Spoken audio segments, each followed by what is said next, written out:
Let's see if we can't get a quick look at where things are at the moment.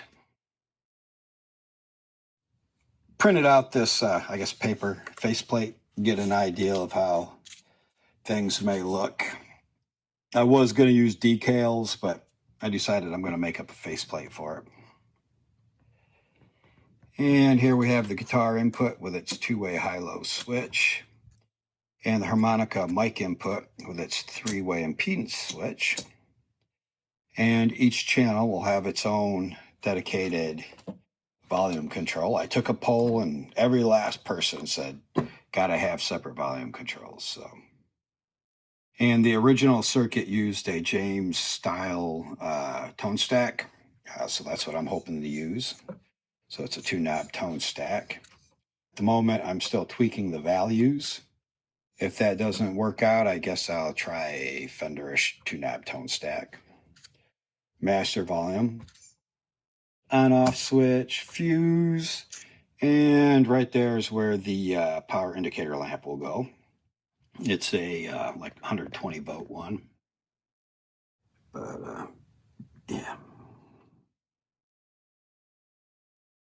And here's a look at the wires I'll be using for the filaments, heaters, kind of pre-twisted. Cut somewhat the length, ready to go when I get that far.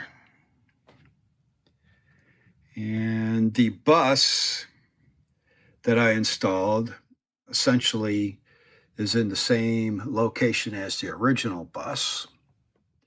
And what they did is they tied it to the chassis here, and then they tied it to the cap can ground, which this whole cap can is isolated from the chassis, and they kind of use it as a grounding plane.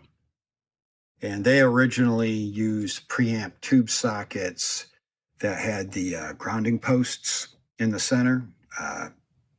These preamp tube sockets, the ones that I use, don't have the grounding post in the center. So I elected to mount the bus, the grounding bus, to the terminal strips, seen here. And let's get a back look here. Here's the 2 mini toggle switches. At the moment, I have push-pull pots installed. I'm thinking I may want to do maybe a higher mids boost or something.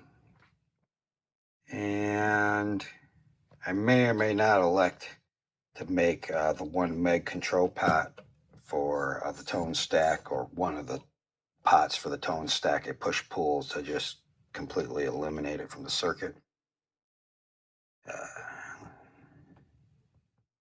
And here, this is the on-off switch. I went with the double pull, double throw this time.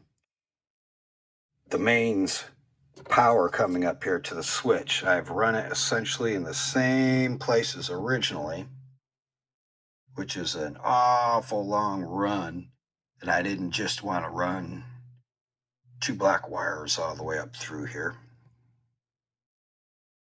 I wanted to do twisted pair, so I decided if I was going to do twisted pair, I might as well use the dually double pull, double throw on-off switch. I'm just hoping this might help eliminate some of the hum and not create more. But here we got the 2 potentiometers used for the hum balance, and this shared ground will elevate the heaters to the output tubes, cathodes of the output tubes. Tucked away down in here, if we can see it, is a terminal strip that all the mains power coming in is connected to. And here would be the rectifier tube, the B plus coming out over here to the can cap. And I do have the screens wiring hooked up coming over here to the can cap. If we look down in there, let's see. We've got the 2 1.5K grid resistors and 470 ohm screen resistors. And here's the speaker input jack, or output jack actually. It's isolated from the ground.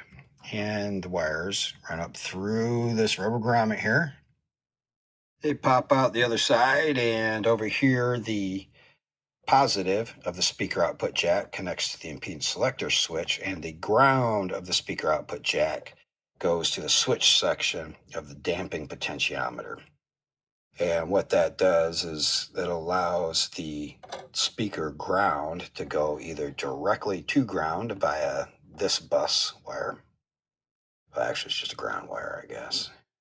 And or they go through this 3 ohm power resistor. It's just a honking big 3 ohm resistor to ground. It's part of the damping circuit. But anyways, yes, that's about it for this quick look. I just didn't want to get so much in there we couldn't see some of this stuff. Thanks for watching.